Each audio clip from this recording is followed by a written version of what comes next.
At the end of World War II, 1,200 citizens from the city of Weimar were rounded up and ordered into the liberated Buchenwald concentration camp.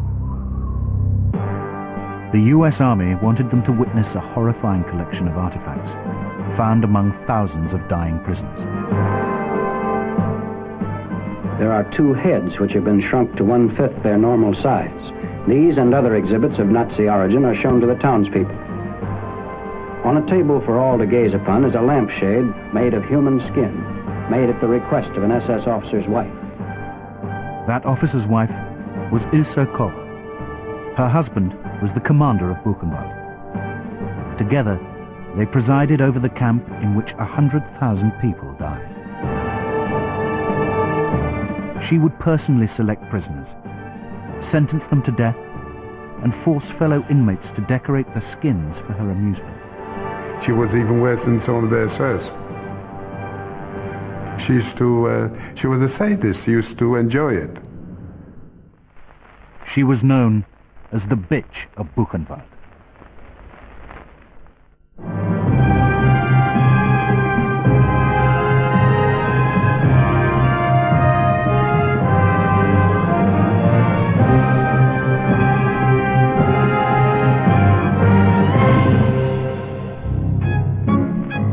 Born in rural Saxony in 1906, Ilse Koch was the daughter of a laborer. Little is known of her modest upbringing, but by the age of 15, she was working at a cigarette factory. She was not terribly well educated. By the standards of the time, she was lucky to receive the job at the tobacco company as a clerk typist, and that's what she was doing in 1932, about the time that Hitler begins his rise to power. The young Ilse was instantly attracted to the hard-line politics of the far right. She joined the party in April 1932, and that's a fairly early date. A lot of people joined the party in the late 30s. Ever ambitious, Ilse became a Nazi secretary. She was singled out by Himmler, head of the SS, for marriage to a friend of his, Karl Koch. Koch was widely known for his sadistic tendencies as commander of the Sachsenhausen concentration camp. He was notorious for his methods of torture.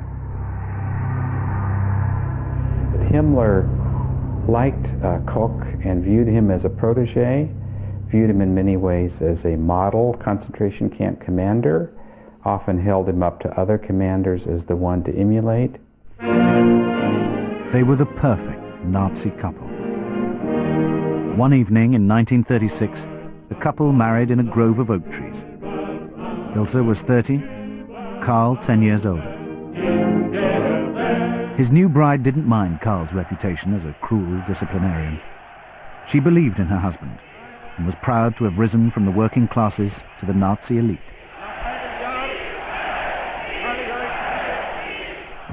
In 1937, Karl was appointed commandant of a new concentration camp and SS training center at Buchenwald. She and her husband Karl Koch arrived when the camp opened in July 1937 as the brand new commander of a brand new camp. Buchenwald was one of the first and largest incarceration facilities in Nazi Germany.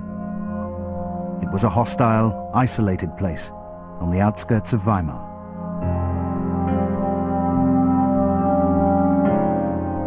The camp held up to 10,000 male prisoners.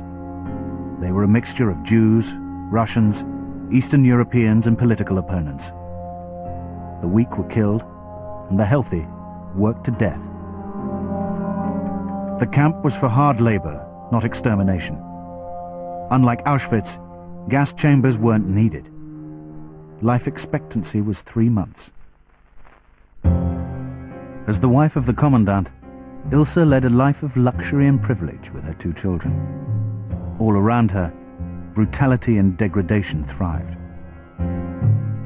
Although she had no official rank in the camp, she enjoyed the power that came with her position.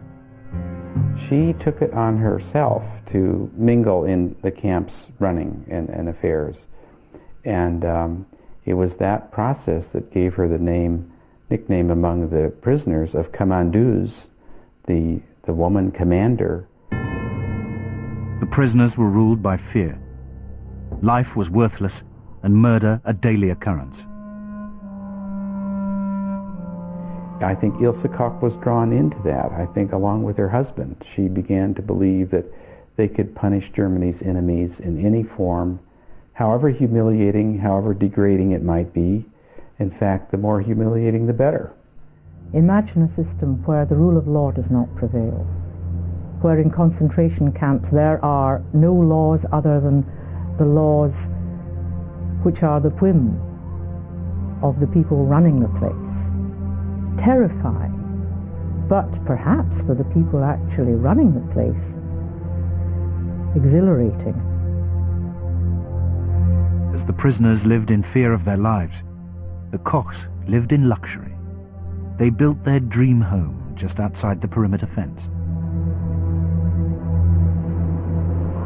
The officers lived on a street just outside a camp. They called it Officers' Row. Rather comfortable existence with a row of what were called villas. The biggest villa was the Koch villa, where Ilse lived during this whole time. So for her, it was something very special and extraordinary to live in a big house with even servants, that meant prisoners from the camp, doing everything for her. As the commandant's wife, Ilse began to revel in the power she held over her prisoner slaves. Well, some prisoners, for example, would park in the garden or even in her kitchen. And the reports say that it was always unclear what would happen the next moment, whether she would feel fine and everything is done well from her perspective, or whether she would say the person didn't fulfill his duties as a slave to her household, and then she could easily say he should be punished back in the camp. She liked prisoners to address her as gnädige Frau, which means gracious lady, a kind of term that would have been used to the nobility in the 18th or 19th century. To go with this title, Ilse enjoyed aristocratic pursuits. Early in the camp's history, a special riding hall was built. The Buchenwald report says it probably cost 250,000 marks to build this structure. 30 prisoners were injured or died in the construction of that riding hall, and it was mainly for her own personal use. And as a matter of fact, she took daily lessons there or daily exercise rides, at some points accompanied by music. So a band was there to play for her, creating an atmosphere a little bit like a circus. This exorbitant lifestyle was paid for by money the couple stole from prisoners. Ilse enjoyed dominating the inmates. As one of few women at an all-male camp, she would mock the dying prisoners with her sexuality. She loved clothes. She loved to wear provocative clothing. There's a lot of accounts about her wearing short skirts and tight blouses, and in fact exhibiting herself to the prisoners and the guards.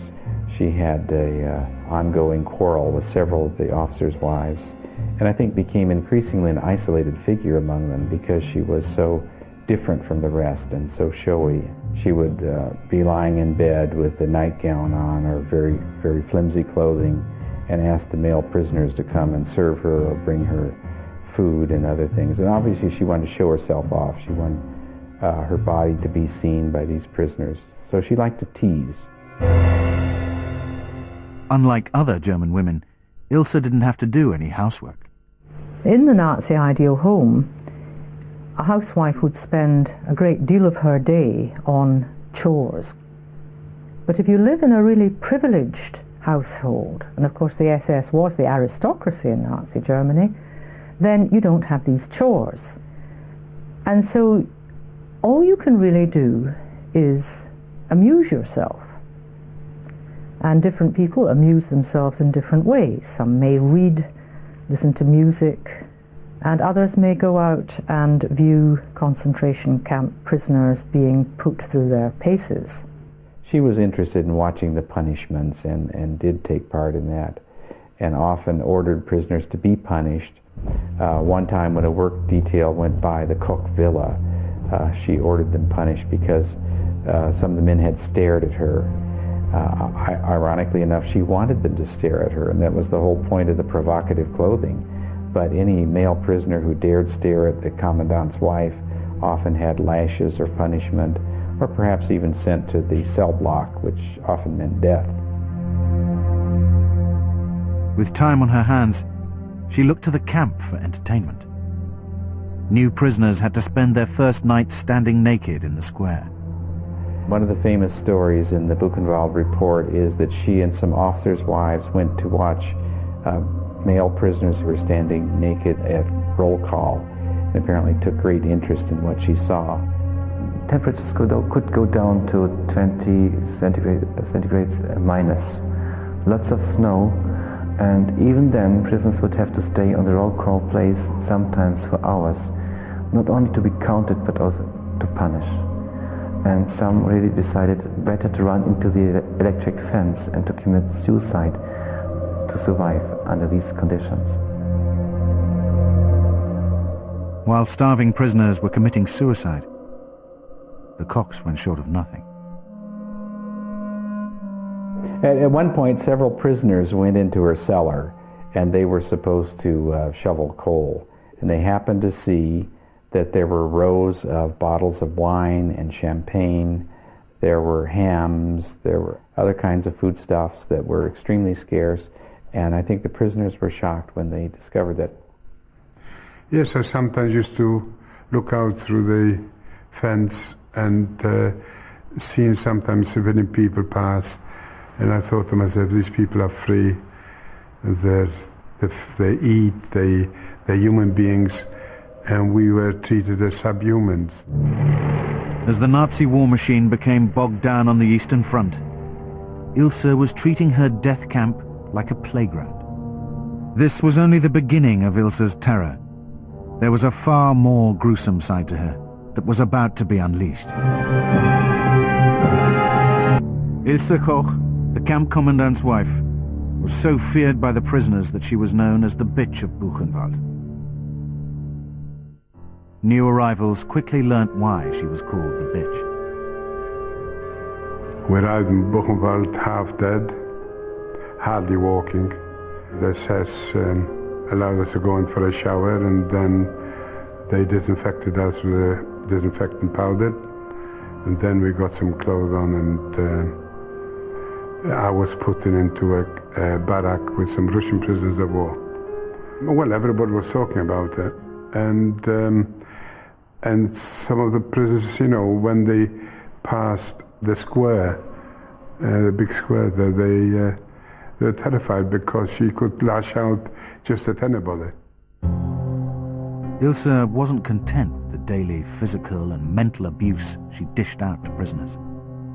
Her bullying took a much darker twist. Dr. Wagner was one of the camp doctors with whom Ilse was friendly. She apparently had several friends among the camp doctors. And he needed to do a dissertation.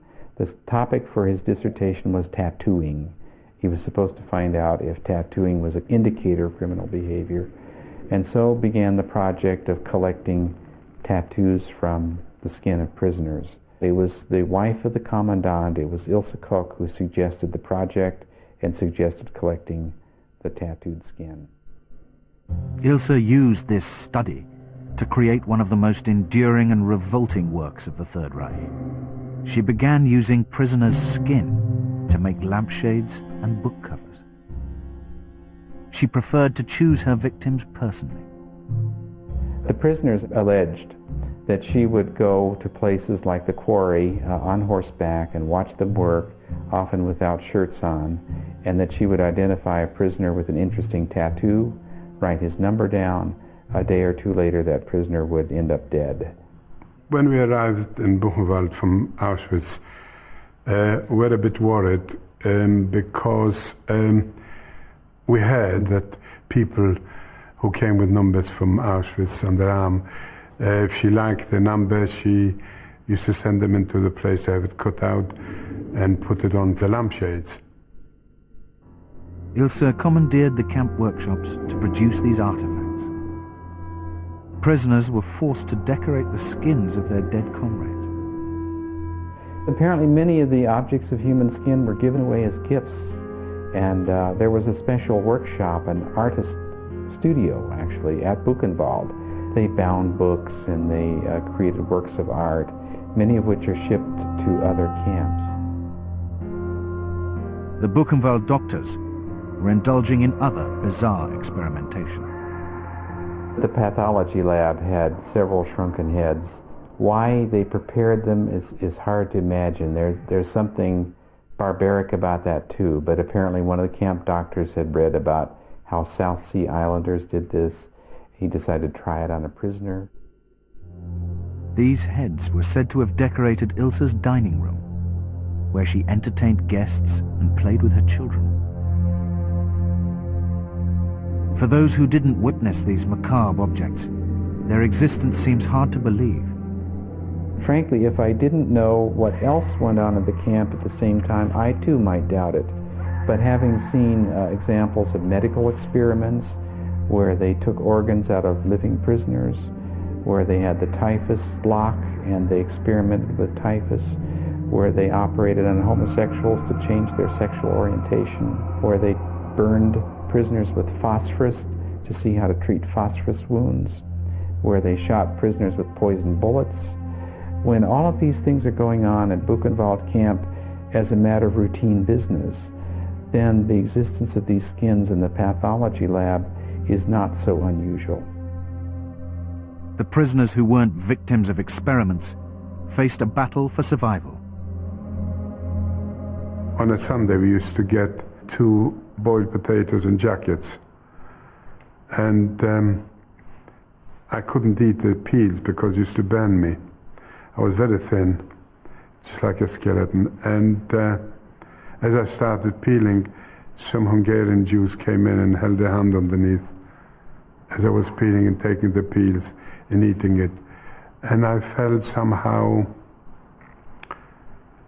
I've never felt so bad. Here I'm starving, and here the people taking my peels to eat, just to try to survive. It was a very pathetic situation.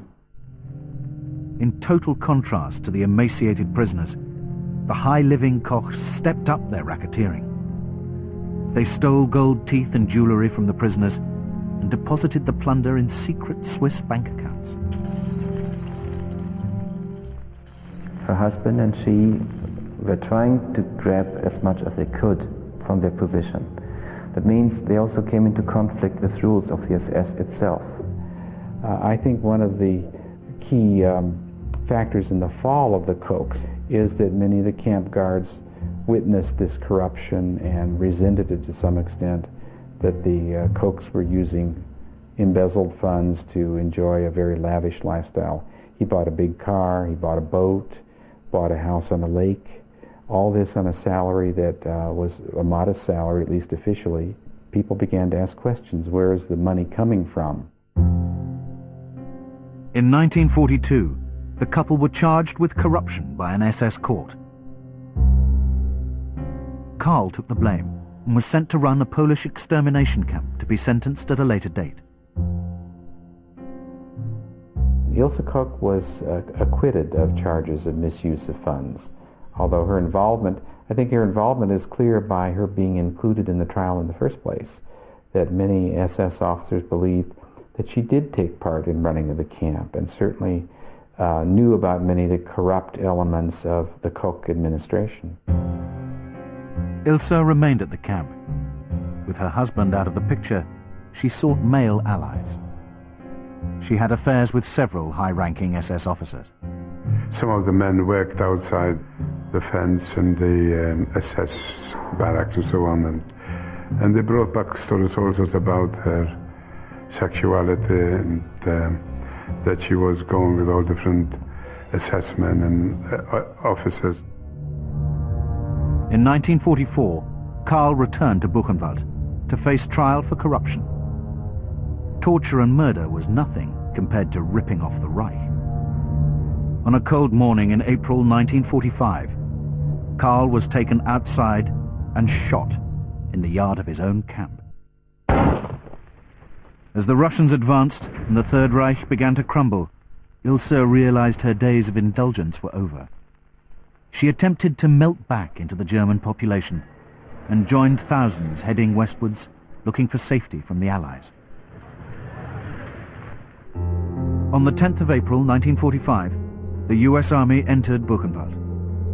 The camp was built to house 8,000. The population had swelled to 10 times that number.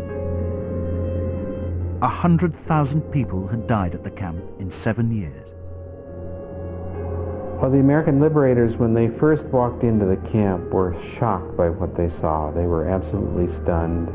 Many of the prisoners were walking skeletons. They had been so systematically starved that they had no body fat left.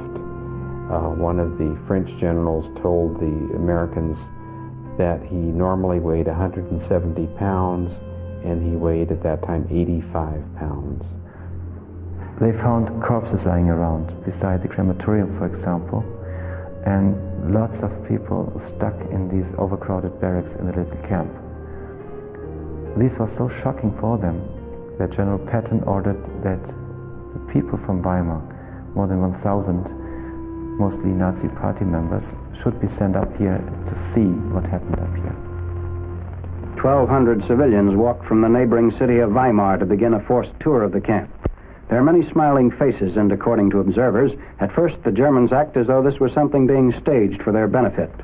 On a table for all to gaze upon is a lampshade made of human skin, made at the request of an SS officer's wife. The camera records the changes in facial expressions as the Weimar citizens leave the parchment display. But the liberated prisoners hadn't forgotten Ilse Koch. She was finally caught and imprisoned in 1947. She went for trial whilst pregnant by a fellow inmate. Ilse was charged with personally selecting prisoners for murder. A gruesome selection of skins and shrunken heads was shown to the court. She denied everything and claimed she had been framed by the Allies. Crowds gathered outside the courtroom, calling for her execution. She was sentenced to life imprisonment. By 1967, Ilse had been in prison for 24 years. During this time, she'd shown no remorse or sorrow for her crimes. On the 1st of September, she knotted some bedsheets together and hanged herself. She was 61 years old. In a final letter, she'd written, "There is now no other way for me. Death is the only deliverance." And History Night continues after the break as we learn how the decadent behaviour of royals such as Henry VIII have turned them into a laughing stock.